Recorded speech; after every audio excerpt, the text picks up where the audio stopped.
Hello दोस्तों, आप सभी लोगों का हरिजोन एजुकेशन चैनल पर स्वागत अभिनंदन है। मैं आप सभी के बीच में यूपीएसआई 2025 की घटना चक्र की बुक को लेकर आ चुके हैं, जो मूल विधि और संविधान से संबंधित है। इस बुक में हमने मूल विधि से संविधान से संबंधित जितनी भी बातें थी वो हम आपके समझ कर चुके हैं। तो संविधान हमने खत्म कर दिया, प्ले लिस्ट बनी, आप जा करके वहां से पढ़ सकते हैं अगर आपकी इच्छा है तो, ठीक है ना। तो पॉलिटी को मैंने यहाँ पर समाप्त किया है। मूल विधि को अब धीरे धीरे करके समाप्त करने का पूरा प्रयत्न कर रहे हैं। साथ में आपको रिवीजन करते चलना है। प्रैक्टिस सेट भी हमने जीएस के भी 10 प्रैक्टिस सेट करवा दिए हैं, उनकी भी प्लेलिस्ट बनी है, वो भी आप जाकर देखें। देखिएगा, अब पढ़ना तो पड़ेगा क्योंकि एग्जाम डेट बिल्कुल नजदीक चली आ रही है, क्योंकि एग्जाम डेट किसी भी दिन अनाउंसमेंट हो सकती है यूपीएसआई 2025 के लिए। तो यूपीएसआई 2025 के 4543 पोस्ट में अगर एक पोस्ट आप पाना चाहते हो, जो बढ़कर संभावनाएं जताई जा रही हैं कि 6500 पोस्ट हो सकती हैं, है ना। अगर हो जाती तो बहुत अच्छी बात है, नहीं होती तो अभी फिलहाल आपको जब तक कोई नोटिस वगैरह नहीं आ जाती तब तक 4543 पर ही वर्क करना है। उस पर एक सीट आपको अपनी सुनिश्चित करना है कि ये एक हमारी अपनी है। उसके लिए आपको मन से, तन से, धन से नहीं, क्योंकि यहाँ पर आपको फ्री वीडियो दी जा रही है, फ्री पीडीएफ दी जा रही है, आपको नंबर भी दिया जा चुका है। तो आप लोग चाहें तो जा करके कमेंट, वहां पर व्हाट्सएप नंबर है, वहां पर आप लोग, कल की वीडियो में दे दिया था मैंने, परसों की वीडियो में भी दे दिया था शायद, तो जा करके वहां से नंबर निकालें और वहां से आप व्हाट्सएप कर सकते हैं और पीडीएफ ले सकते हैं। कई लोगों ने व्हाट्सएप किया और उनको पीडीएफ ऑलरेडी दे दी गई है ना, जो सच है, ठीक है। और जिनको जिनको पीडीएफ मिल गई है वो भी कमेंट बॉक्स में आकर के कमेंट जरूर कर देंगे कि यस पीडीएफ मिल चुकी है हमको, ठीक है ना, ठीक है। और अगर टेलीग्राम चैनल को नहीं ज्वाइन किया तो टेलीग्राम पर और बहुत सी फ्री पीडीएफ भी दी जाती हैं। पूरी जितनी भी आपकी प्रैक्टिस सेट वाली बुक थी यूथ कंपटीशन टाइम्स की, मैंने एक साथ ही सारी दे दी है आपको, ताकि आपको मांगना ना पड़े ना। अब यूपीएसआई 2025 के लिए घटना चक्र की इस बुक को और इसके साथ साथ जो मौन मंत्र युक्त पुस्तक है वो भी मैंने आपको पूरा जीएस, है ना, जीएस प्लस हिंदी पूरी कंप्लीटली कंप्लीट करा दी है। तो जाकर पढ़ो भैया, अभी कहाँ सो रहे हो, है ना। कोई नहीं है टक्कर में, क्योंकि यहाँ पर पढ़ाया जा रहा है एकदम फ्री फ्री फ्री फ्री। तो इस फ्री की क्लासों को आप लीजिएगा, लाभ उठाएं इनका, क्योंकि हर कोई 2 4 10 20 25 क्लासें देने के बाद आपसे देखो, पावर इज मनी, है ना, पैसे में बहुत ताकत होती है। और तो पैसे लेकर के लोग कहेंगे हम आपको ये दे देंगे, हम आपको वो दे देंगे, हम आपको फ्री में दे देंगे सब कुछ, ठीक है, जो हमारे बस में है ना। और अगर किसी को किसी प्रकार की कोई समस्या है तो भी बताइएगा। तो यहाँ पर इससे संविधान हमने पूर्णतया समाप्त कर दिया है, यहाँ से भी, मौन मंत्र युक्त पुस्तक से भी। और अभी आपको ये भी बता दे रहे हैं संविधान इतना ही नहीं, अभी इसके पीवाईक्यू फिर से कराएंगे हम, ठीक है। और प्रैक्टिस सेट में तो करा ही रहे, ठीक है, ये भी करा रहे। मूल विधि हम अब आपको समाप्त करने की तरफ चल रहे हैं धीरे धीरे। अब धीरे धीरे कारवां शुरू हुआ है तो खत्म भी होगा, क्योंकि शुरू करना सबसे बड़ी बात होती है कि शुरू तो हो चीजें, ठीक है। अब देखो तो हमने आपको ये, मैंने बोला था कि ये वाला सेशन, ये वाला सेशन और ये वाला, ये 3 पार्ट हमने अभी छोड़ रखा है आपके। और ये वाला सेशन मैंने 3 पार्ट बता दिया। ये वाला आपकी कल की क्लास में पहले इसकी थ्योरी गई है, फिर इसका पीवाईक्यू गया है। आज की इस वाली क्लास में भूमि सुधार, भूमि अधिग्रहण एवं भू राजस्व संबंधी कानूनों का सामान्य ज्ञान, इसमें हो सकता है 3 लेक्चर बने, काफी काफी चीजें हैं और काफी अंदर तक चीजें गई हैं इसकी। तो मतलब काफी लेंदी भी है और काफी लंबा भी सेशन होने वाला है ना, मतलब काफी लंबा ये आपका टॉपिक भी है, ठीक है। तो इसलिए हो सकता है 3 वीडियो, 3 वीडियो कैसे, एक वीडियो में तो थ्योरी नहीं कंप्लीट हो सकती है, तो 1.5 वीडियो में, मतलब एक वीडियो ये पूरा और इसके बाद अगले वीडियो में आपकी थ्योरी और पीवाईक्यू शुरू कर देंगे। हो सकेगा तो मैक्सिमम 2 वीडियो बनाएंगे, नहीं तो फिर मिनिमम 2 वीडियो, नहीं तो मैक्सिमम 3 वीडियो हो सकते हैं, ठीक है। तो आइए शुरू करते हैं। और फिर से आपको बता दें कि आप सभी लोगों से छोटी सी रिक्वेस्ट है कि यहाँ पर मैंने जीएस के लिए, जीएस प्लस हिंदी के लिए आपसे वादा किया है, तो वादा निभाएंगे भी, ठीक है ना। तो जीएस में 40 क्वेश्चन प्लस हिंदी में 40 क्वेश्चन की बात की जाती है, टोटल 80 क्वेश्चन बात की जाए टोटल 200 नंबरों की, तो इसमें मैं आपसे वादा करती हूँ कि आपको 40 क्वेश्चन तो फिलहाल तो जितना भी मौन मंत्र युक्त पुस्तक थी उससे समाप्त कर दिया है, और यहाँ से संविधान समाप्त कर दिया है, मूल विधि हम आपको पढ़ा रहे हैं। उसके बाद जो बची आपकी जीएस है उसको भी समाप्त करेंगे, टेंशन नहीं लो, वहां से साइंस भी समाप्त कर चुके हैं आप, जाकर देखिएगा वीडियो। धीरे धीरे हर एक चीज आपको सब कुछ मिल जाएगा एग्जाम से पहले, है ना। अभी आपके हो सकता है व्यूज थोड़े से कम आ रहे हैं हमारे वीडियो पर, लेकिन एक दिन ऐसा आएगा कि यहाँ से लोगों के सिलेक्शन होंगे, बताएं या ना बताएं वो लोग ना, लेकिन सिलेक्शन होना सुनिश्चित है यहाँ से, ये आपको मैं वादा करती हूँ, ठीक है। क्योंकि यहाँ पर मैं आपको कोई भी चीज हवा हवाई में नहीं कि बस अरे ये अरे वो अरे ऐसे, पूरी की पूरी बुक पढ़ाई जा रही, कहा जाता है ना कि बुक पढ़िए, वीडियो पर डिपेंड नहीं रहे, बुक पढ़िए। तो जब बुक ही पूरी की पूरी हम आपको दे रहे हैं, पढ़ा रहे हैं, तो अब इससे बाहर क्या होगा, ठीक है। तो आइए शुरू करते हैं आज का ये लेक्चर, और इसमें आज के लेक्चर में हम लोग देखेंगे, आज के लेक्चर में भूमि सुधार, भूमि अधिग्रहण एवं भू राजस्व संबंधी कानूनों का सामान्य ज्ञान, ठीक है ना। तो इसको आप नोट डाउन भी करते चलना, और चलते हैं अपने इस लेक्चर की तरफ। थोड़ा सा लेंदी लेक्चर है, लेकिन अगर आप पढ़ोगे तो 1-2 नंबर दिखाएंगे भी, जब इसके पीवाईक्यू कराएंगे अगली क्लास में, तो वहां से आपको पीवाईक्यू देखने को मिलेंगे ही मिलेंगे, ठीक है। चलिए, उत्तर प्रदेश जमींदारी, पहले बात किसकी की गई, उत्तर प्रदेश के बारे में, ठीक है। एक बार मैं थोड़ा सा चेक कर लूं, कुछ कटे पिटे ना आपके लिए, बाकी तो सब ओके ओके रहेगा, ठीक है ना। बस 1 सेकंड देना, ओके। कहा गया उत्तर प्रदेश जमींदारी विनाश और भूमि व्यवस्था अधिनियम 1950 या 1950, तो आपके उत्तर प्रदेश जमींदारी आपके relation and land reform act 1950, भूमि सुधार अधिनियम की बात की गई। कब आता है उत्तर प्रदेश जमींदारी विनाश और भूमि व्यवस्था अधिनियम 1950 में आता है। कहा गया जमींदारी प्रथा अंग्रेजी राज्य की देन है, भारतीय भूमि सुधार अधिनियम परंपरागत सिद्धांतों और विचारों के विरोध में यह प्रथा रही है, अतः देश के विद्वान एवं नेताओं ने सदैव इसकी आलोचना की। प्रथम विश्व युद्ध के बाद जब किसानों में जागृति आई तो इन्होंने जमींदारी प्रथा का दमन, अक्षमता एवं भ्रष्टाचार के अस्त्र के रूप में देखा। यह असंतोष ही किसान आंदोलन का मुख्य कारण बना। किसान आंदोलन के परिणाम स्वरूप वर्ष 1921 में अवध ऋण संशोधन अधिनियम तथा वर्ष 1926 में आगरा काश्तकारी अधिनियम पारित हुआ, परंतु किसानों के कष्टों का निवारण ये अधिनियम नहीं कर सके। भारतीय राष्ट्रीय कांग्रेस ने 1935 में लखनऊ अधिवेशन में राज्य में जमींदारी उन्मूलन का सिद्धांत स्वीकार किया। 1937 में प्रथम कांग्रेस मंत्रिमंडल बना तो इसने भूमि सुधार कार्य शुरू किया और यूपी काश्तकारी अधिनियम 1939 पारित कर किसानों की दशा सुधारने का प्रयत्न किया गया। तो बहुत ज्यादा ये इंपॉर्टेंट है, यहां से सीधे और डायरेक्ट आपको प्रश्न देखने को मिल सकते हैं, ठीक है ना। ओके, यहां तक आगे आते हैं।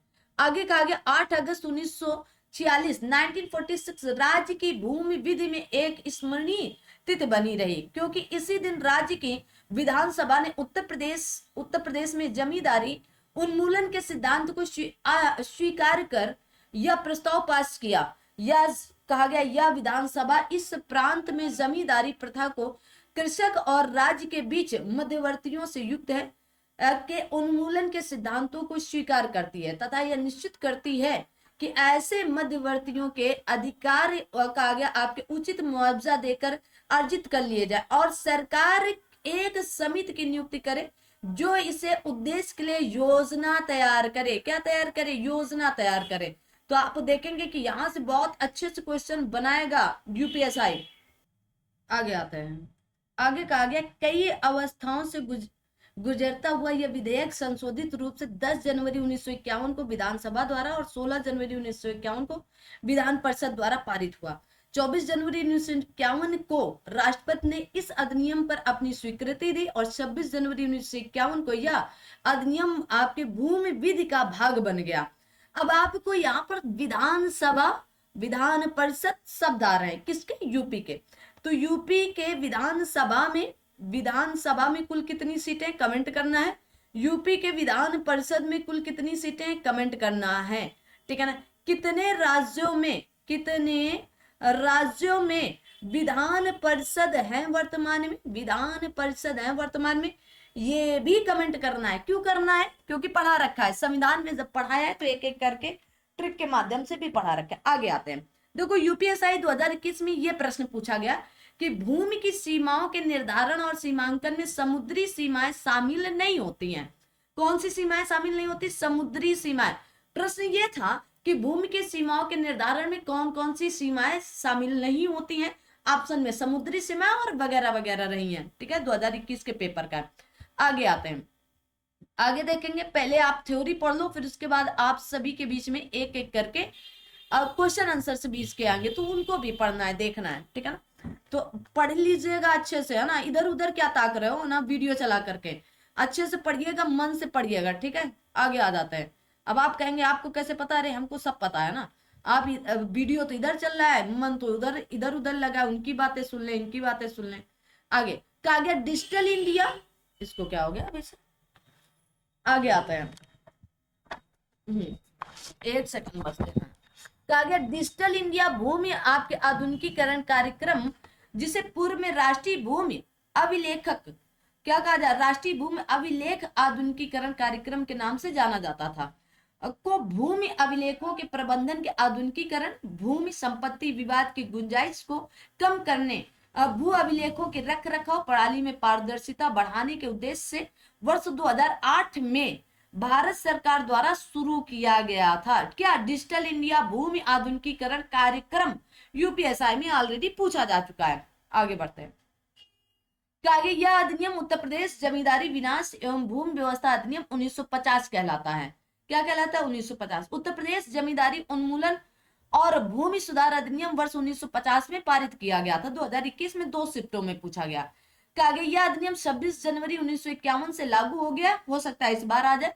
अधिनियम शहरी क्षेत्रों को छोड़कर समस्त उत्तर प्रदेश में लागू होगा। कहां पर? शहरी क्षेत्रों को छोड़कर, हो सकता है ये चीज आ जाए। राज्य सरकार ने भूमि विधि में निहित होने का दिनांक 1 जुलाई 1952 को घोषित किया, अर्थात इस तिथि से जमींदारों ने सभी आपके कहा गया स्वतंत्र राज्य सरकार में निहित हो गए। उत्तर पूर्वी क्षेत्र को छोड़कर सभी राज्य सरकारों ने 1960 के दशक में भूमि के स्वामित्व की उच्चतम सीमा निर्धारित की है। क्या की है? उच्चतम सीमा निर्धारित की है। उत्तर प्रदेश ने जमींदारी प्रथा के उन्मूलन की पहल की है। अब आता है अधिनियम की विशेषताएं। अधिनियम की क्या क्या विशेषताएं? अधिनियम का नाम ही ऐसा है जिससे यह पता चलता है कि अधिनियम 2 भागों में है। पहला जमींदार उन्मूलन से संबंधित और दूसरा भाग भूमि सुधार से संबंधित है। अधिनियम की निम्नलिखित विशेषताएं क्या है? तो आप कहेंगे जमींदारी प्रथा की समाप्ति है, जमींदारी प्रथा की समाप्ति है, मुआवजा का भुगतान है, कहा गया पुनर्वास अनुदान का भुगतान है, सभी की खेती के अधिकार सुरक्षित रखे गए, नवीन जोतदारी व्यवस्था है, भूमि को लगान पर उठाने का प्रतिबंध है। आगे आता है अलाभ कर, कहा गया अलाभ कर जोतों के निर्माण पर रोक है, कहा गया अधिक भूमि के जमाव पर रोक है, समान उत्तराधिकार है और ग्राम जनतंत्र की स्थापना आदि है। क्या है? ग्राम जनतंत्र की स्थापना इत्यादि है। ये सच है कि आपको बहुत अच्छे से यहाँ से पढ़ना पड़ेगा, तभी आप कुछ कर पाओगे ना। तो ध्यान से पढ़ते चलो भाई ना। और जैसे मैंने कहा कि ये लेक्चर हो सकता है 2-3 क्लासों में समाप्त हो, लंबा लेक्चर है थोड़ा सा। आगे देखते हैं। कहा गया अधिनियम के उद्देश्य क्या क्या हो सकते हैं? तो कहा गया अधिनियम के उद्देश्य, किसी अधिनियम के उद्देश्यों का पता अधिनियम में दी गई प्रस्तावना से या उद्देश्यों या कारणों के विवरण से या पूरे अधिनियम को एक साथ मिलाकर पढ़ने से चलता है। अधिनियम की प्रस्तावना में निम्नलिखित उद्देश्य निकलते हैं, जैसे कहा गया कृषक और राज्य के बीच मध्यवर्तियों के अस्तित्व से युक्त जमींदारी का उन्मूलन है, जमींदारों के कहा गया जमींदारों के अधिकार आगम और हित का अर्जन करना है। जमींदारी उन्मूलन के परिणाम स्वरूप भौमिक अधिकार संबंधी विधि में सुधार करना है। जमींदारी उन्मूलन के परिणाम स्वरूप कहा गया आपके तथ्य संबंधी अन्य विषयों की व्यवस्था करना। इन अन्य विषयों की व्यवस्था में सम्मिलित है भूमि का आवंटन, अर्जित की गई भौमिक संपत्ति का गया पर्यवेक्षण, संरक्षा, सुरक्षा और मालगुजारी की वसूली आदि है। ठीक है, इतनी बात समझ पाए आप सभी लोग? आई होप समझ पाए होंगे। कहा गया 10 जून 1949 को सरकारी गजट में इस विधेयक के उद्देश्य एवं आपके कारणों का विवरण प्रकाशित हुआ था और उसका सारांश इस प्रकार है। तो क्या क्या सारांश दिया गया कि जमींदारी प्रथा का उन्मूलन, आगे आते हैं,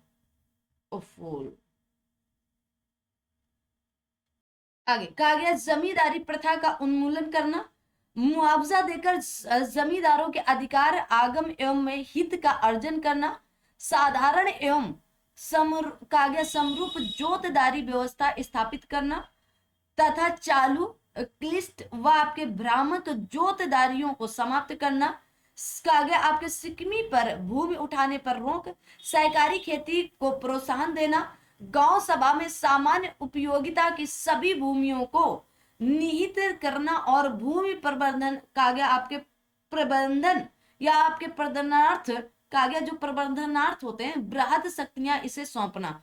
कहा गया ग्राम स्वामित्व शासन का विकास करना, अलाभकर जोतों की उत्पत्ति को रोकना एवं अधिक भूमि के जमाव पर रोक आदि लगाना। ठीक है, उद्देश्य की सफलता, कहा गया जमींदारी उन्मूलन एवं लगभग जमींदारी उन्मूलन में लगभग 65 वर्ष हो चुके हैं। यह अधिनियम अपने सभी उद्देश्यों को पूरा करने में पूर्णतः सफल नहीं हुआ है, फिर भी अधिनियम की सफलता को निम्नलिखित रूप से बताया जा सकता है। कहा गया मध्यवर्तियों की समाप्ति, क्या होगी? मध्यवर्तियों की समाप्ति, सरल जोतदारी व्यवस्था, लगान पर भूमि उठाने पर रोक, क्या लगान पर भूमि उठाने पर रोक।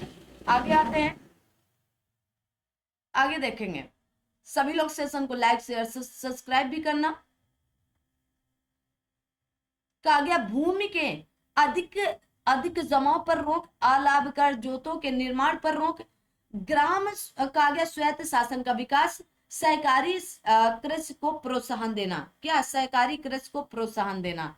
कहा गया जोतदारी की किस्में, उत्तर प्रदेश जमींदारी विनाश एवं भूमि व्यवस्था अधिनियम के लागू होने के पूर्व हमारे प्रदेश में 14 किस्म की भ्रामक एवं जटिल जोतदारी या आपके काश्तकारी थी। जो क्या क्या थी? यह है। कहा गया सरय, कहा गया आपके मुअय्यन काश्तकार या आपके गस्त स्वामित्व काश्तकार, अवधि के विशेष शर्तों वाला काश्तकार, कहा गया मौरसी काश्तकार, दाखिलकार काश्तकार और गैर दाखिलकार काश्तकार, आपके कहा गया बागदार, माफीदार या आपके दाखिलकार, जोतदार के बंधकी और आपके गुजारेदार।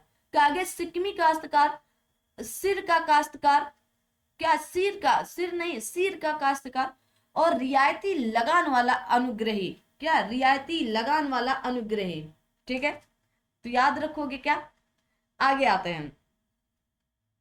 आगे कहा गया उपयुक्त 14 किस्मों के काश्तकारों में से कोई भी ऐसे काश्तकार नहीं थे जिनके अधिकार एक जैसे रहे हों। कोई एक जैसा नहीं रहा कि ऐसे रहे हों कि ऐसे काश्तकार नहीं थे जिनके अधिकार एक जैसे, सबके अधिकार अलग अलग थे। क्या थे? अलग अलग थे।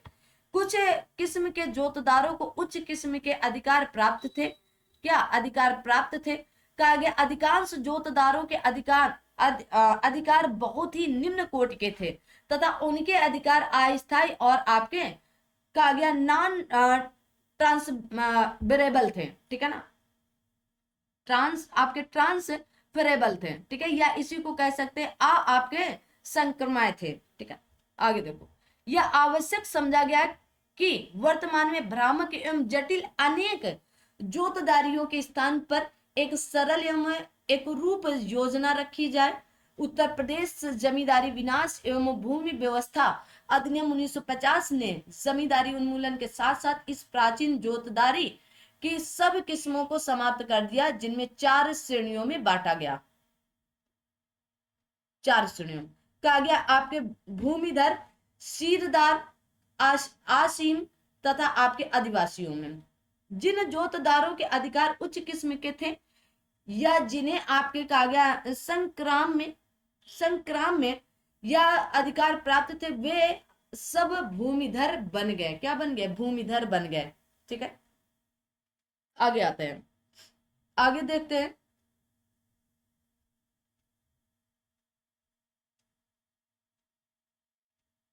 देखो, कहा गया जिन्हें आपके संक्रमण अधिकार अधिकार प्राप्त नहीं थे, वे सीरदार, क्या कहलाए? सीरदार कहलाए।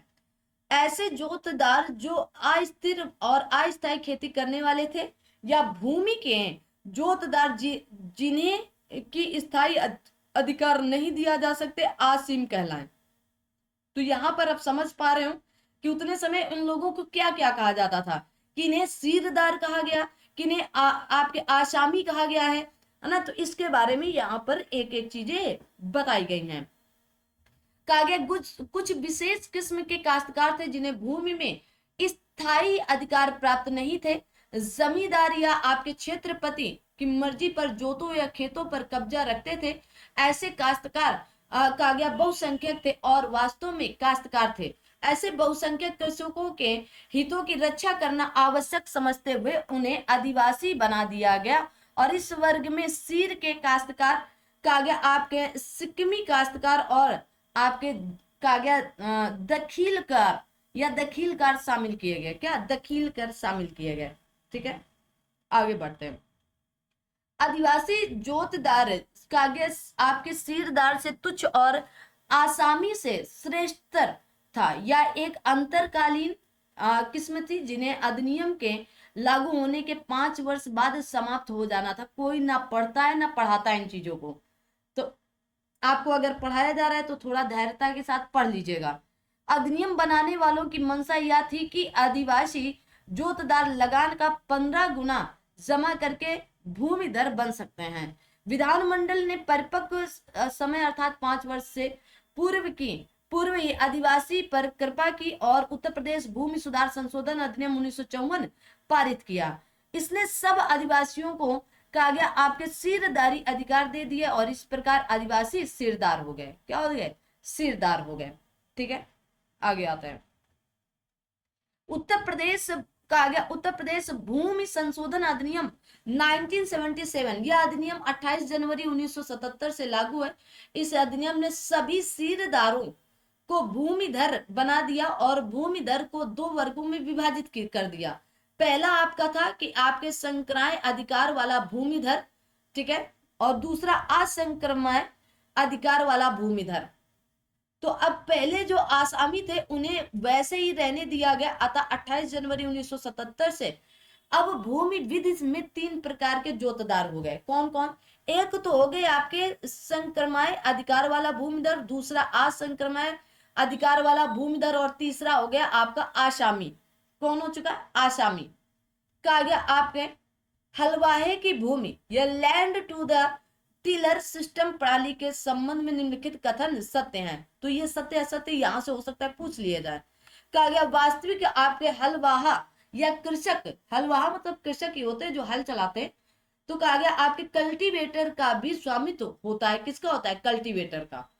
कहा गया वास्तविक हलवाहा या कृषक कल्टीवेटर का भी अधिभोग अधिकार होता है। तो ये सत्य कथन है, तो जान लीजिए जो 2021 में बात पूछी गई है। ओके, आगे अब आता है आपके संक्रमण अधिकार वाला भूमिधर, जो धारा नंबर 130 के अंतर्गत आती है। यह भूमिधर 3 जोतदारों में श्रेष्ठतम किस्म का था, जो 3 अभी बताया मैंने। एक तो आपके संक्रमण अधिकार वाला भूमिधर, दूसरा असंक्रमण अधिकार वाला भूमिधर, तीसरा था आसामी वाला। कौन था? आसामी। तो सबसे श्रेष्ठतम यही है किस्म का है। आगे आ जाते हैं।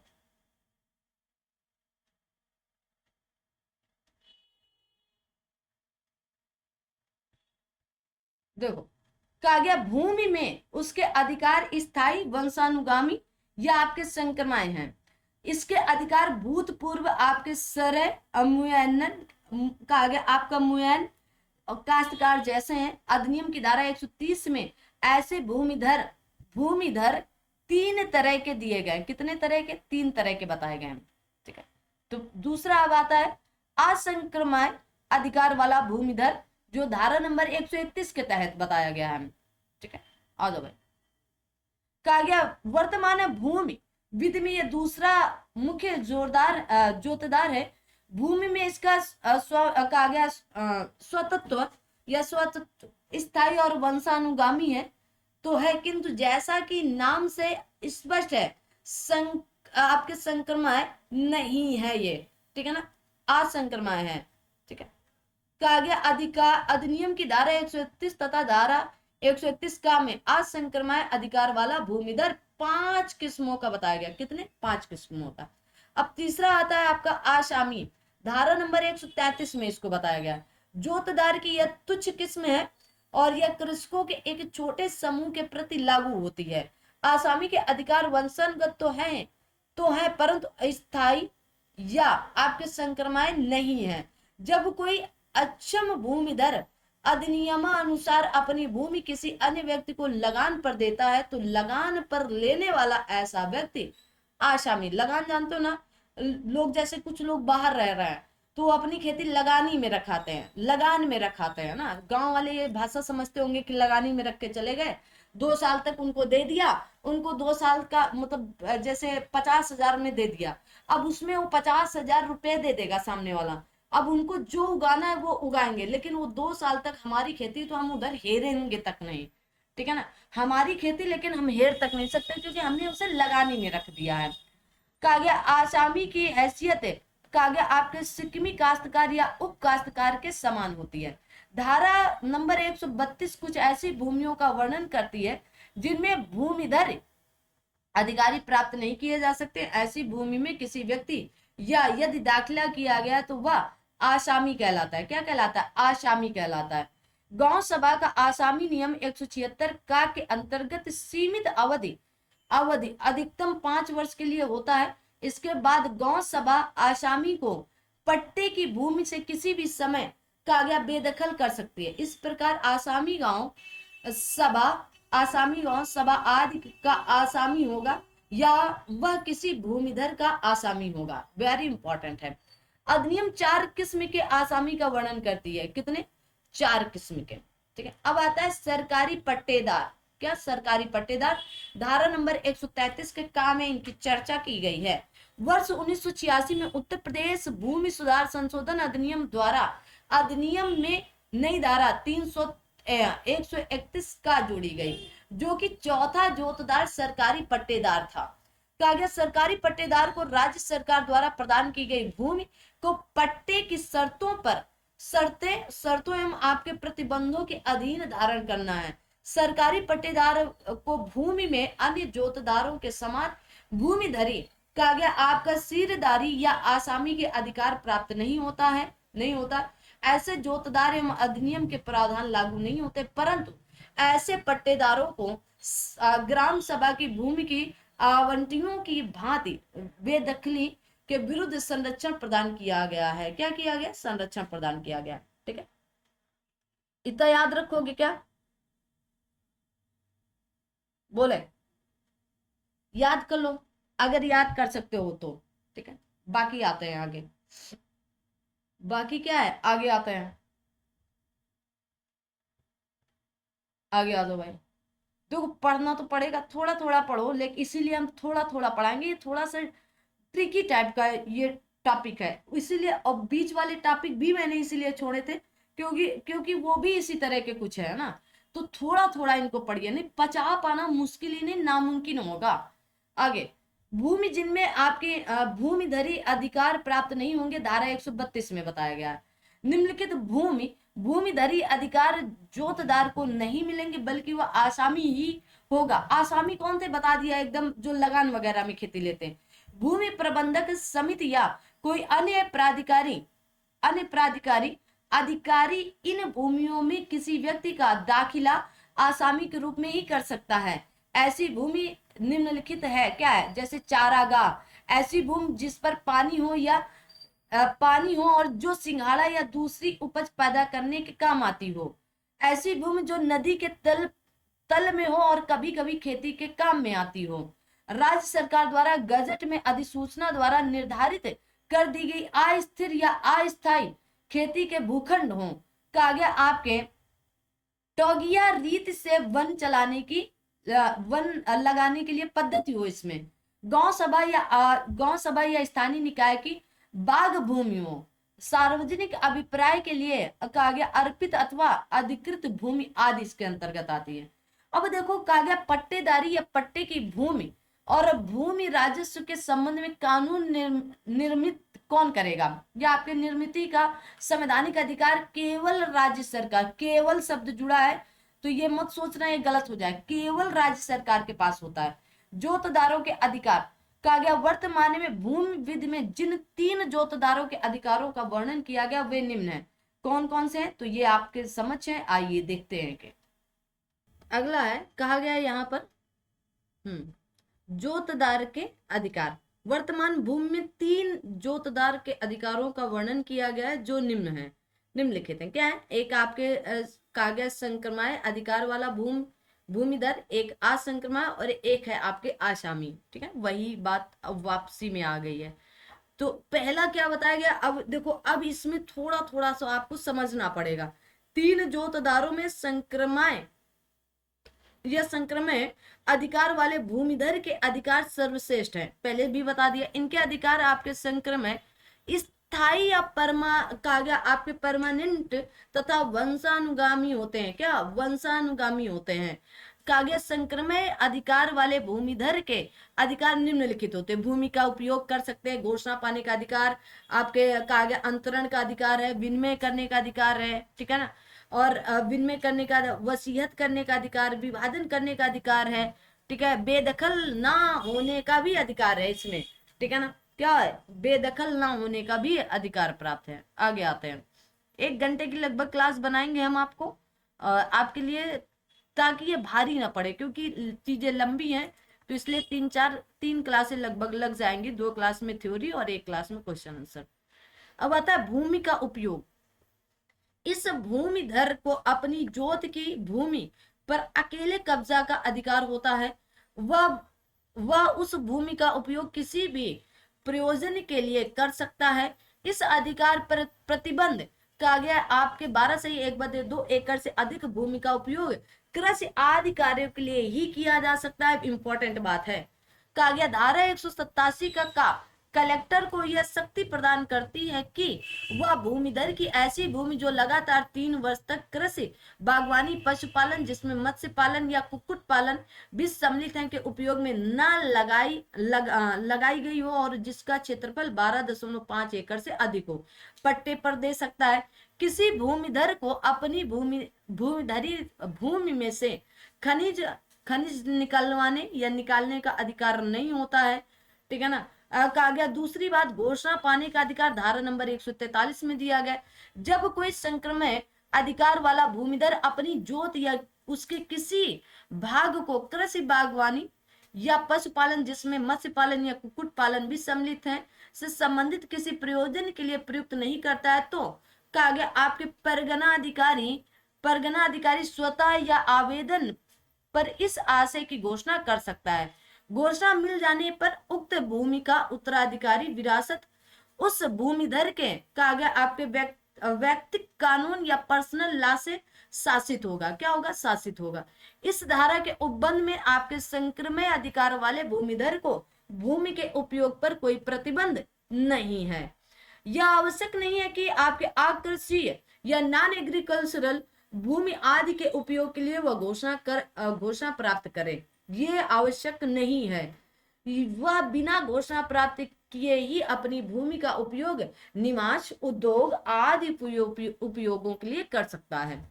कहा गया आपके जो बताया गया वहां पर कि अंतरण करने का अधिकार, तो संक्रमण अधिकार वाले भूमिधर को अपनी जोत भूमि का संक्रमण या अंतरण का अधिकार होता है। ठीक है, क्या होता है? अधिकार। वो अपनी भूमि जिसको चाहे बेच दे, दान कर दे या बंधक रख दे, या उसका पूर्ण अधिकार है, चाहे वह हिंदू हो या मुसलमान हो, पुरुष हो, स्त्री हो, चाहे वह भूमि उसे उत्तराधिकार से प्राप्त हो या अर्जित हो, कुछ भी हो, कुछ भी कर सकता है, उसे पूर्ण अधिकार होता है।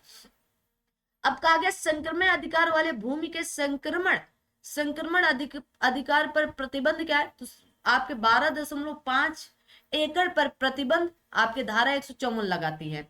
कहा गया क्रेता या आपके दान ग्रहीता के पास पहले की भूमि और लीज आने वाली भूमि कुल मिलाकर उसके और उसके परिवार के पास 12 या 12.5 एकड़ से अधिक नहीं होनी चाहिए। कितनी नहीं होनी चाहिए? अब 12.5 एकड़ से अधिक नहीं होनी चाहिए। पहले तो ये याद करना है, एक पॉइंट याद कर लो, इंपॉर्टेंट है, और बता रहे हैं तो लिख लीजिएगा या याद कर लीजिएगा।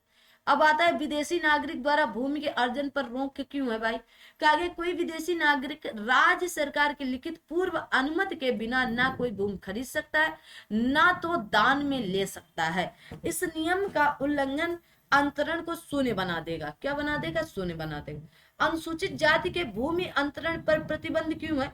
कहा गया अनुसूचित जाति का कोई भी भूमिधर या आसामी अपनी जोत, कहा गया आपके जोतगत भूमि का विक्रय, दान या बंधक या आपके पट्टा अनुसूचित जाति के अतिरिक्त किसी भी व्यक्ति को नहीं कर सकता है। इंपॉर्टेंट बात है। कहा गया कलेक्टर की पूर्व आज्ञा क्या है? तो कहा गया आज्ञा से अंतरण अनुसूचित जाति के अतिरिक्त किसी व्यक्ति को किया जा सकता है। अनुसूचित जाति के अतिरिक्त किसी व्यक्ति को किया जा सकता है। अनुसूचित जनजाति के भूमि अंतरण पर प्रतिबंध, तो अनुसूचित जनजाति के किसी भूधर या कहा गया आसामी की कोई भूमि किसी ऐसे व्यक्ति को जो कहा गया अनुसूचित जनजाति का न हो, विक्रय, दान या बंधक या पट्टे द्वारा आपके अंतरित करने का अधिकार न रखना होगा। इस प्रावधान के उल्लंघन में किया गया अंतरण कैसा होगा? शून्य होगा। अनुसूचित जनजाति की भूमि कलेक्टर की पूर्व आज्ञा से भी गैर अनुसूचित जनजाति को आपके आंतरित नहीं की जा सकती है। अब अगला 5वां बताया गया कि चक के टुकड़े करने पर रोक क्यों है? जहां चकबंदी अंतिम हो चुकी है वहां कोई भी भूमिधर अपने चक के किसी टुकड़े का संक्रमण, विक्रय, दान या विनिमय द्वारा नहीं कर सकता। इंपॉर्टेंट बात है।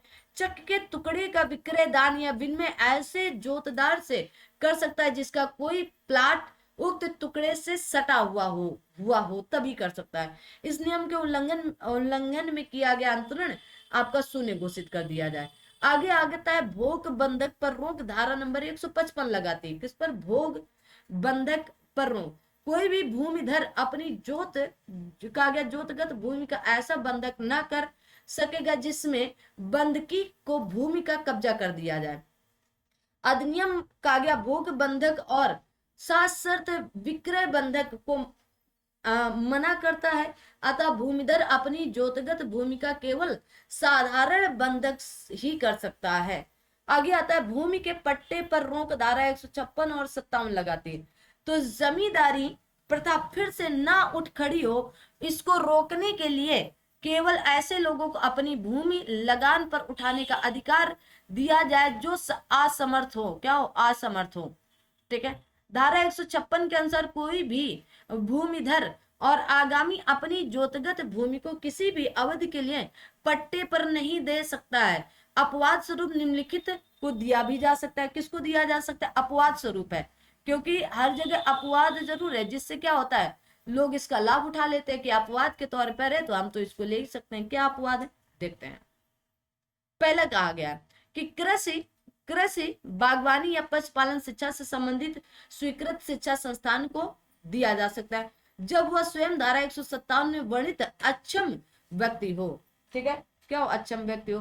कहा गया विनिमय करने का अधिकार धारा 161 में दिया गया है। तो एक भूमिधर अपनी भूमि का विनिमय या अदला बदली किसी संक्रमय अधिकार वाले भूमिधर की भूमि से, किसी असंक्रमय अधिकार वाले भूमिधर की भूमि से, ग्राम पंचायत की किसी भूमि से, स्थानीय निकाय जैसे आपके नोटिफाइड एरिया या डाउन एरिया की भूमि से कर सकता है। कहा गया प्रतिबंध यह है कि सहायक कलेक्टर प्रथम श्रेणी की पूर्व आज्ञा लेनी पड़ेगी। विनिमय की आज्ञा सहायक कलेक्टर प्रथम श्रेणी के विवेक पर है। क्या है? विवेक पर है। कहा गया वसीयत करने का अधिकार धारा 169 के अंतर्गत दिया गया है। तो कोई भी आपके संक्रमण अधिकार वाला भूमिधर अपनी भूमि की वसीयत कर सकता है।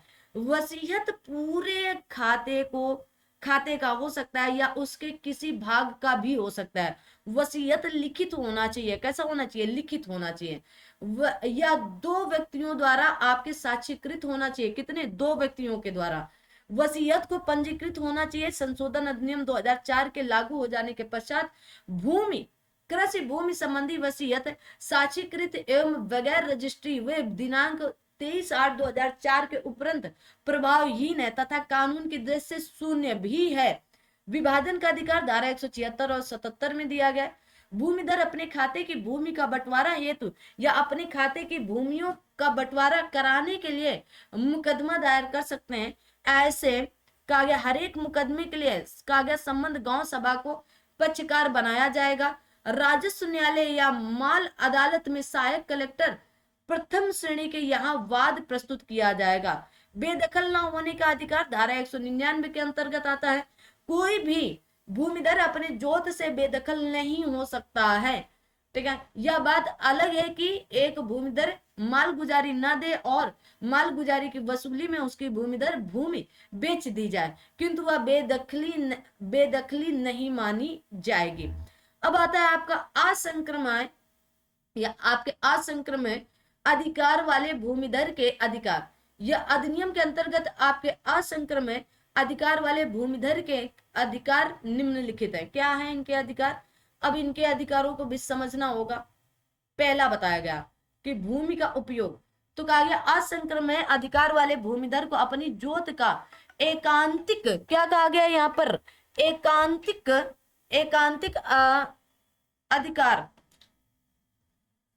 तो शुरू करते हैं। अगला है आपका कब्जे का अधिकार। ठीक है, आगे कहा गया कि उसे जोत का कृषि, बागवानी या पशुपालन जिसमें मत्स्य पालन, कुक्कुट पालन या सामाजिक वानिकी भी है आदि से संबंधित किसी प्रयोजन के लिए उपयोग करने का अधिकार होगा। संक्रमण अधिकार वाला भूमिधर अपनी जोत का उपयोग आवास या औद्योगिक प्रयोजन के लिए नहीं कर सकता। ये शब्द वेरी इंपॉर्टेंट, ये लाइन ही इंपॉर्टेंट। ठीक है, या अपनी भूमि का उपयोग जानवर बांधने, खाद एकत्र करने, चारा रखने, खलियान बनाने, कोल्हू गाड़ने आदि के लिए कर सकता है, क्योंकि ये प्रयोजन कृषि से संबंधित। आप देखते होंगे गांव वगैरह में कोल्हू होते हैं ना, जहां पर गन्ना पेरा जाता है, गुड़ बनता है, खलियान बनाए जाते हैं। जैसे अभी धान कट रहे हैं तो खलियान बने होते हैं, तो वहां पर धान पीटे जाते हैं ना।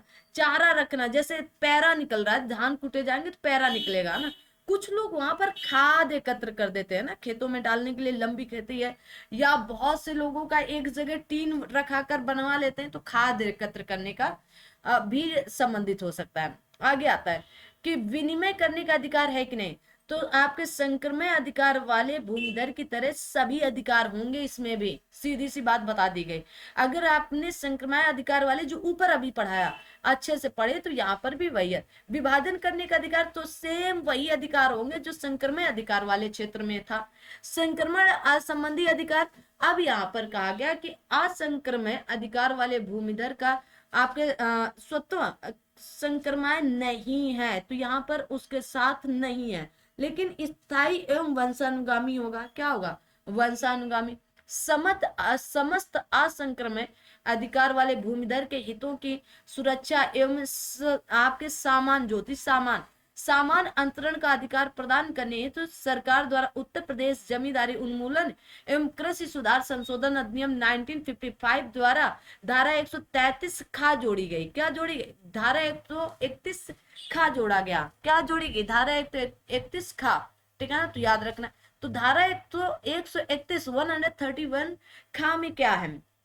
तो बताया गया कि असंक्रमण अधिकार वाले भूमिधर 10 वर्ष की समाप्ति के पश्चात संक्रमण अधिकार वाले भूमिधर होंगे, परंतु यह कोई प्रतिबंध के अधीन नहीं है। ये लाइन भी इंपॉर्टेंट है। अब आता है जोत के समर्पण का अधिकार। क्या होगा?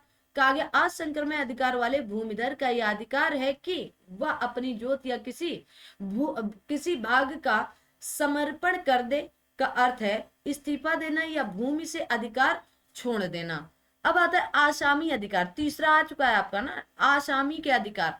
कहा गया आसामी तीसरे नंबर का जोतदार है और इसका अधिकार ना तो स्थायी है और ना तो आपके संक्रमण और उससे वंशानुगत अधिकार प्राप्त है, मतलब कोई अधिकार प्राप्त नहीं है।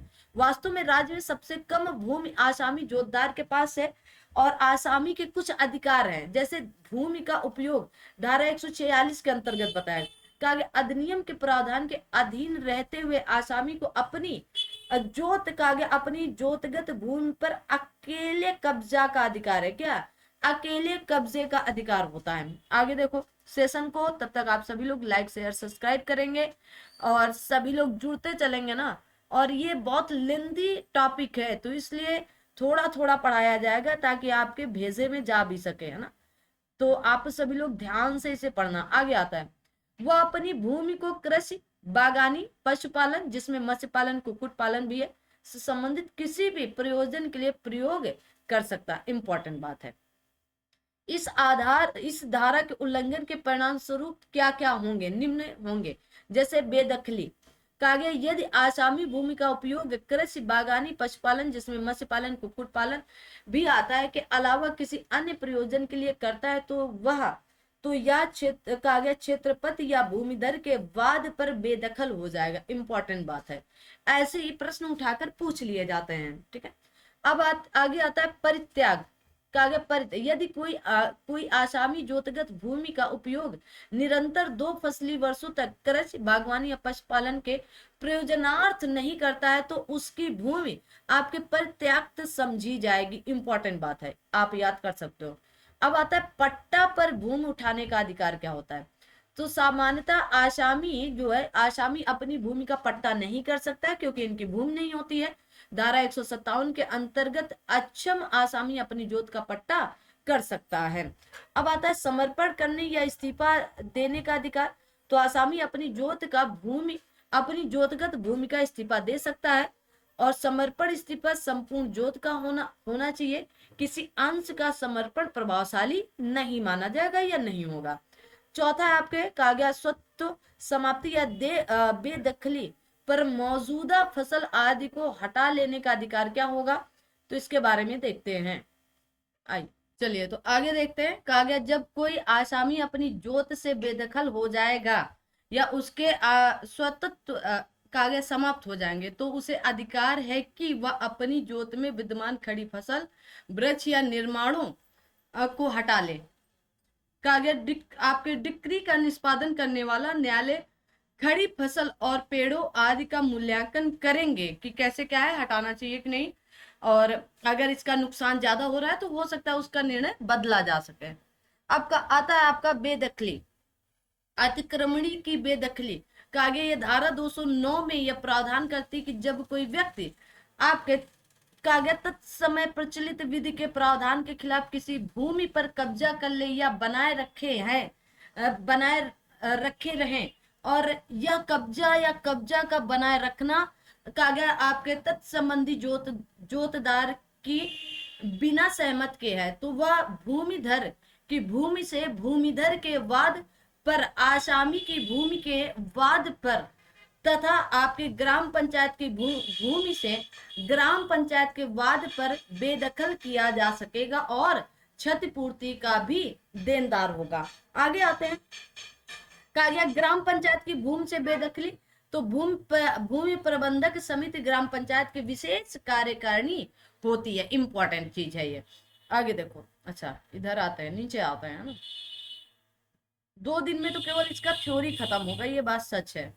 कहा गया ग्राम पंचायत में निहित सभी भूमियों, वनों, वृक्षों, बागों, कहा गया आपके मीनशायों, पोखरों, आबादी स्थल आदि का सामान्य पर्यवेक्षण, सुरक्षा और नियंत्रण का भार भूमि प्रबंधक समिति के ऊपर है।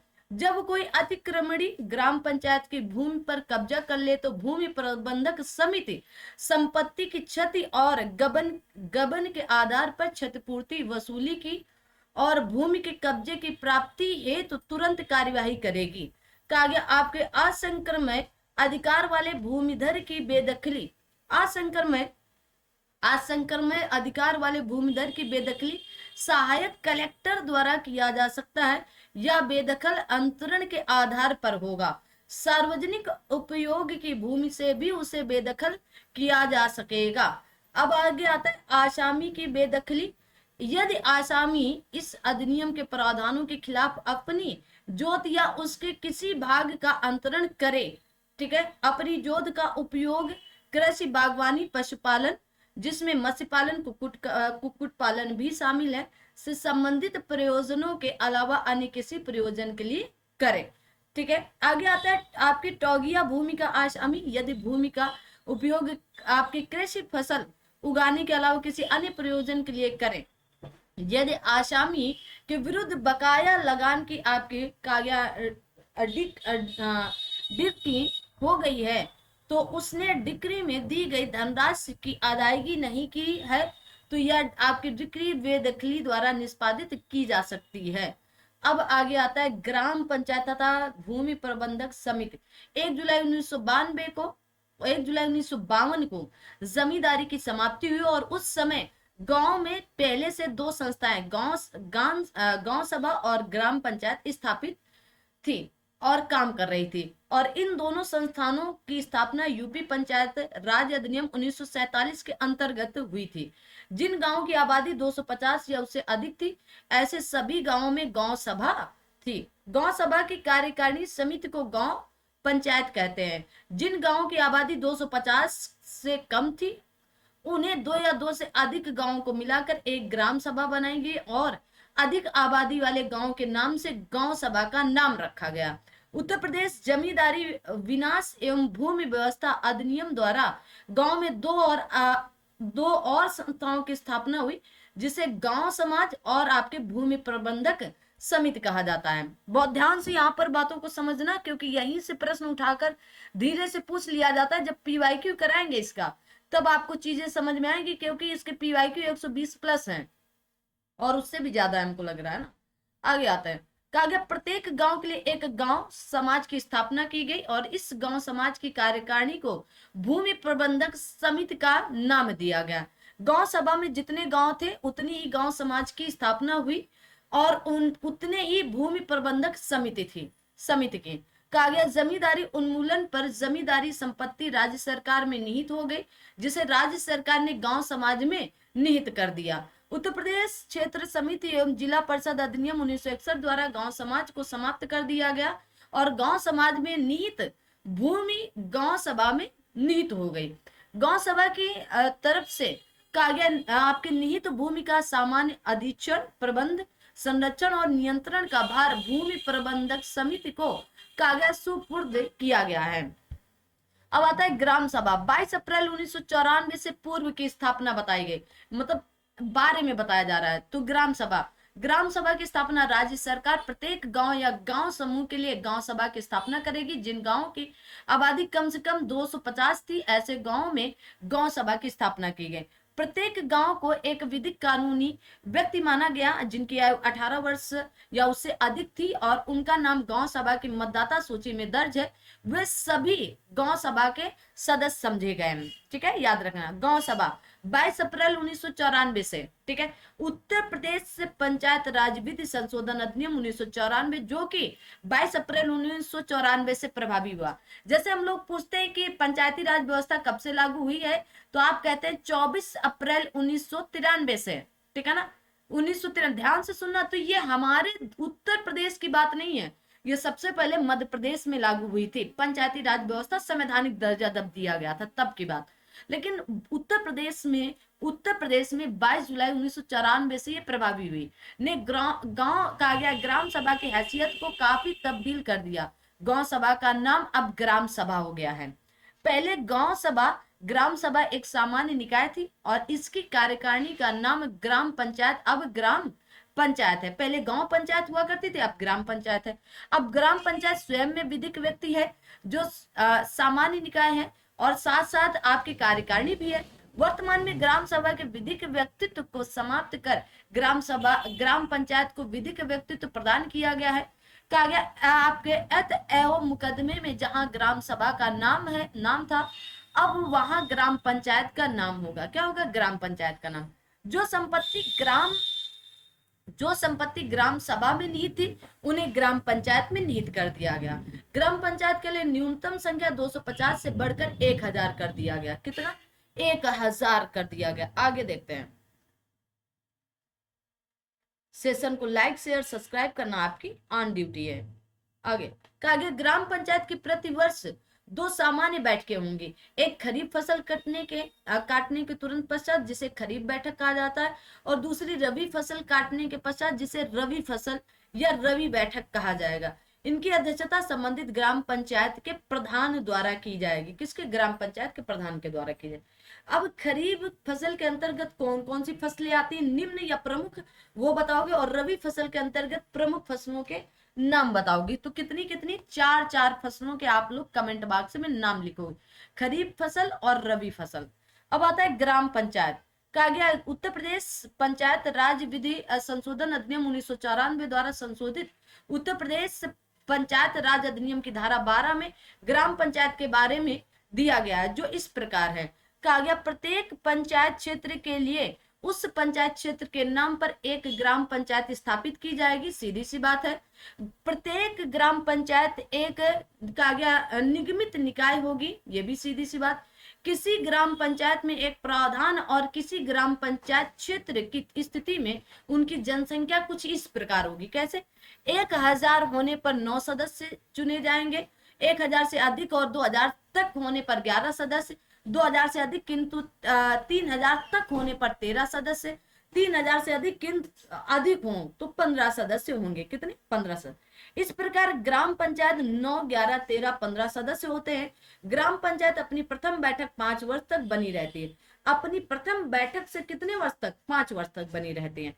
ग्राम पंचायतों को निम्नलिखित शक्तियां प्राप्त है, जैसे सार्वजनिक सड़कों आदि के संबंध में शक्ति प्राप्त है, बाहरी संगठन या संस्था को चंदा देने की शक्ति प्राप्त है। कतिपय कर्मचारियों के औचार की जांच करने तथा रिपोर्ट करने की शक्ति प्राप्त है। भूमि अर्जित करने की भी शक्ति प्राप्त है, उधार लेने की शक्ति है, कर शुल्क एवं फीस लगाने की भी शक्ति आदि है। आगे आते हैं भूमि प्रबंधक कार्य समिति। क्या आती? भूमि प्रबंधक समिति। भूमि प्रबंधक समिति का गठन उत्तर प्रदेश ग्राम स्वायत्त शासन विधि संशोधन अधिनियम 1972 के लागू होने के पूर्व भूमि प्रबंधक समिति के सदस्यों का चुनाव तत्कालीन ग्राम पंचायत के सदस्यों में से ग्राम पंचायत के सदस्यों द्वारा किया जाता था। जो व्यक्ति भूमि प्रबंधक समिति में चुन लिए जाते थे वे ग्राम पंचायत के सदस्य नहीं रह जाते थे, लेकिन वर्ष 1972 के इस संशोधन अधिनियम ने भूमि प्रबंधक समिति के सदस्यों का अलग चुनाव बंद करा दिया। और अब यह प्रावधान है कि प्रत्येक ग्राम पंचायत भूमि प्रबंधक समिति भी होगी। ग्राम पंचायत का प्रधान और उप प्रधान क्रमशः भूमि प्रबंधक समिति के सभापति एवं उप सभापति होते हैं। भूमि प्रबंधक समिति को अलग से अपना अध्यक्ष या सभापति बनाने का अधिकार नहीं होता है। क्या होता है? अधिकार नहीं होता है।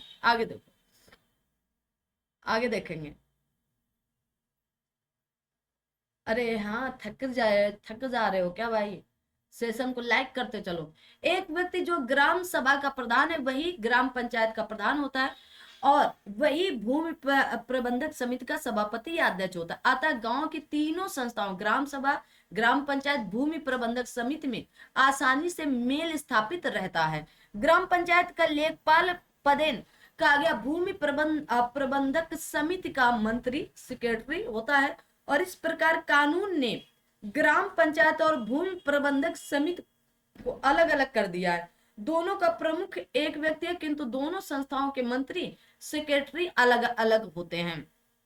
ग्राम पंचायत के रजिस्ट्री आदि कागजात रखने की जिम्मेदारी ग्राम पंचायत अधिकारी की है, जबकि भूमि प्रबंधन समिति के कागजात रखने की जिम्मेदारी क्षेत्र के लेखपाल के ऊपर होती है। कहा गया भूमि प्रबंधक समिति के कार्य और कर्तव्य क्या होते हैं? तो उत्तर प्रदेश जमींदारी विनाश एवं भूमि व्यवस्था अधिनियम की धारा 117 के अंतर्गत ग्राम सभा में निहित सभी भूमियों, वन, वृक्षों, बागों या आपके कहा गया मीनाशयों, पोखरों, आबादी के स्थलों आदि का सामान्य पर्यवेक्षण, प्रबंध, सुरक्षा, नियंत्रण ग्राम पंचायत के और ग्राम पंचायत की ओर से भूमि प्रबंधक समिति करेगी, जो इस प्रकार हैं कि जैसे कहा गया है कि आपकी भूमि का प्रबंध का निपटारा करना, कृषि का विकास और उन्नति करना, सहकारी खेतों का विकास करना, पशुपालन मत्स्य पालन कुक्कुट पालन का विकास करना। कहा गया आपके मीनशायों तथा तालाबों की देखभाल तथा विकास करना, कुटीर उद्योगों का विकास करना, वन और वृक्षों की सुरक्षा देखभाल तथा विकास करना, हाट बाजार और मेलों का प्रबंध करना, जोत और चकबंदी में सहायता देना। अब आता है भूमि प्रबंध समिति की शक्तियां। कहा गया बेदखल करने की शक्ति, भूमि आवंटन का अधिकार होता है, भूमि पर कब्जा करने का अधिकार होता है, ग्राम पंचायत में निहित समिति की क्षति या गबन या अतिक्रमण होने पर कार्यवाही का अधिकार होता है, मालगुजारी वसूल करने की शक्ति होती है, गृह निर्माण के लिए भूमि का आवंटन होता है। कहा गया ग्राम फंड, प्रत्येक ग्राम पंचायत के लिए एक ग्राम फंड की स्थापना की जाएगी। ठीक है, आगे आते हैं, आगे देखो। कहा गया इस फंड में ग्राम सभा, ग्राम पंचायत अथवा भूमि प्रबंधक समिति द्वारा प्राप्त सभी रकमें जमा की जाएंगी। उत्तर प्रदेश पंचायत राज अधिनियम की धारा 41 के अंतर्गत पारित हुआ ग्राम पंचायत के वार्षिक आय एवं व्यय बजट के प्रतिबंधों के अधीन ग्राम फंड की रकम ग्राम सभा, ग्राम पंचायत, भूमि प्रबंधक समिति के कहा गया कार्यों को करने के लिए खर्च की जाएगी। अब आता है ग्राम फंड में निम्न रकमें जमा होंगी। तो पंचायती कहा गया पंचायती राज अधिनियम के अंतर्गत लगाए गए टैक्स से प्राप्त रकमें जमा होंगी, राज्य सरकार द्वारा ग्राम पंचायत को दी गई रकमें, जिला पंचायत यानी किसी स्थानीय निकाय द्वारा दिया गया धन, हाट या बाजार और मेले से प्राप्त धन, तालाबों कहा गया तालाबों या आपके मीनाशयों से मछली आदि के ठेके से प्राप्त रकमें एवं राज्य की संचित निधि से सहायता अनुदान के रूप में प्राप्त समस्त धन राशियां होंगी। क्या होंगी? समस्त धन राशियां होंगी। ठीक है, अब आता है मालगुजारी। ठीक है, कहा गया मालगुजारी एक ऐसा कर या टैक्स है जो भूमि पर उसके उपज पर लगाया जाता है और यह कर सरकार को इसलिए दे है कि वह सब भूमि का अधिपत है। क्या अधिपत है? प्राचीन भारत में राजाओं द्वारा भूमि की उपज का 6वां भाग भूमि कर या मालगुजारी के रूप में लिया जाता था। मुस्लिम काल में राजाओं द्वारा यह हिस्सा बढ़ा दिया गया। अंत में टोडरमल बंदोबस्त द्वारा यह भूमिकर उपज का 1/3 रखा गया। उपज के बदले या मालगुजारी नकदी में निर्धारित की गई। अंग्रेजी राज में भूमि नीति बदल गई। अंग्रेजों ने सरकार और जोतदारों के बीच एक नए वर्ग की स्थापना की। यह नया वर्ग मध्यवर्ती या बिचौलिए का या जमींदार का हो गया। ठीक है, सभी लोग जानते हैं इसके बारे में। जमींदार जो भी कहा गया, जमींदार जो भूमि कर जोतदारों से वसूलते थे उसे लगान या रेंट कहा गया, और जो सरकार को देते थे उसे मालगुजारी या लैंड आपके रेवेन्यू कहा जाता था। ठीक है, कहा गया मालगुजारी देने की जिम्मेदारी धारा 243 प्रावधान करती है कि किसी जोत में सभी भूमिधर संयुक्त रूप से और पृथक रूप से कहा गया आपके तत्समय निर्धारित मालगुजारी की अदायगी के लिए राज्य सरकार के प्रति जिम्मेदार होंगे। अदायगी की यह जिम्मेदारी न केवल भूमिधर पर है वरन उन सबों पर है जो भूमिधर के कहा गया आपके स्वत्व को उत्तराधिकार क्रय दान आदि तरीके से प्राप्त करते हैं। ओके, आगे देखो।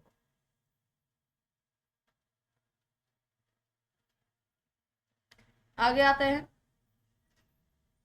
ये मालगुजारी समाप्त करेंगे तो उसके बाद जो नया आएगा तो उसको कल से शुरू करेंगे। मालगुजारी 2 किस्तों में देय होती है, खरीफ किस्त और रबी किस्त। ठीक है, मालगुजारी के लिए वर्ष में 1 जुलाई से शुरू होकर 30 जून को समाप्त होता है, अर्थात मालगुजारी फसली वर्ष या कृषि वर्ष की ली जाती है। मालगुजारी की किस्तों की अदायगी तिथि राज्य सरकार नियत करेगी। मालगुजारी के लगभग 1/2 भाग का भुगतान पहली किस्त खरीफ किस्त में दिया जाता है और आधे भाग की दूसरी किस्त रबी किस्त में दिया जाता है।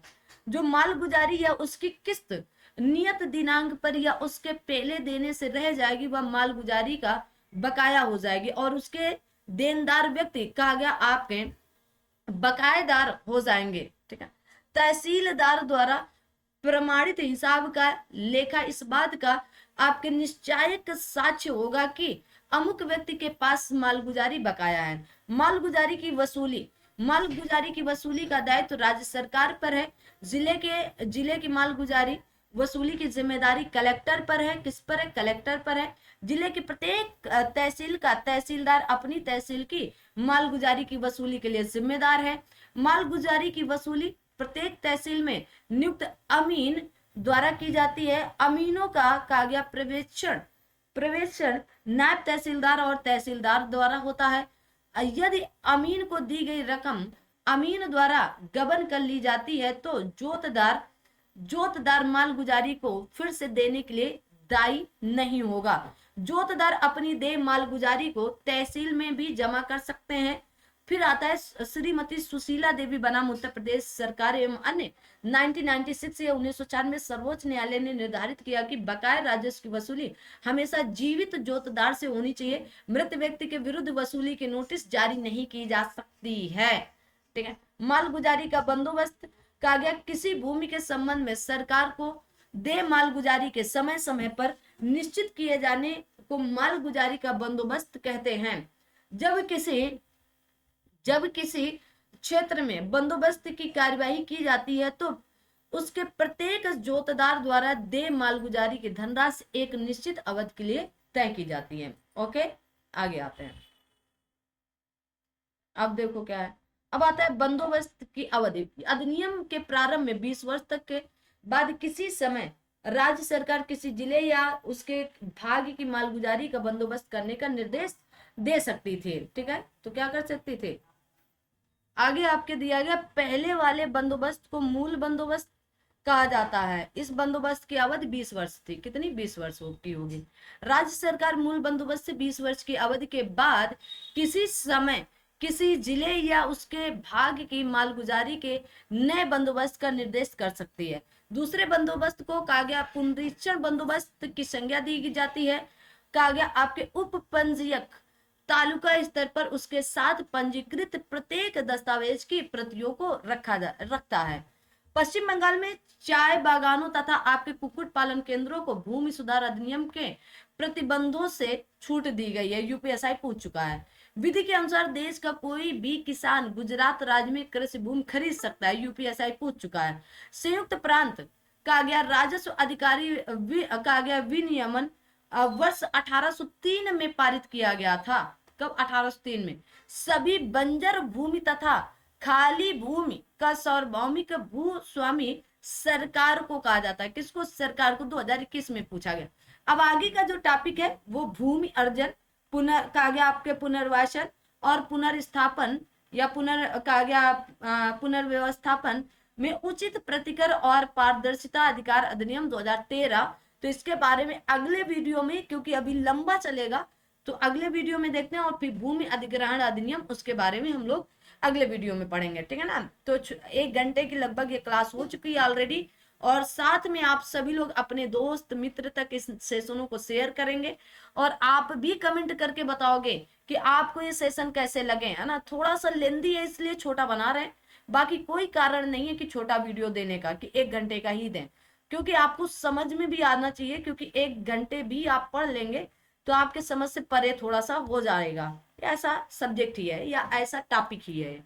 ठीक है, तो बढ़िया से पढ़ लो और टेलीग्राम चैनल को ज्वाइन कर लो। दूसरी चीज, आप सभी लोग सेशन को लाइक शेयर सब्सक्राइब। और अगर आपको कुछ और पढ़ना है, कुछ और जानना है, तो जैसे कि घटना चक्र की एक बुक आती है आर्थ की, उसमें आपकी योजनाएं परियोजनाएं दी गई हैं। पिछला जब मैंने उठाकर देखा तो उसमें योजनाएं परियोजनाएं भी पूछी गई हैं 2021 में। तो उसके बारे में एक वीडियो आएगा, है ना, आज से कल तक आ जाएगा, कल परसों तक।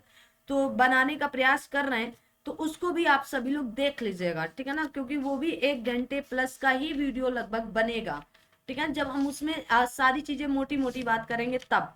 तो ध्यान से पढ़ना, क्योंकि ये प्रमुख योजनाएं लगभग हर एग्जाम में पूछी जा रही है। कब आई थी? सबको लगता है कि अरे मुझे तो पता था, है ना। तो अब आप लोग एक कमेंट करना कि मुख्यमंत्री बुनकर सौर ऊर्जा योजना कब आई उत्तर प्रदेश में। ठीक है ना, उत्तर प्रदेश की है, तो आप बताओगे उत्तर प्रदेश में कब आती है। ठीक है, इस कमेंट करिएगा। चलिएगा, तो मिलेंगे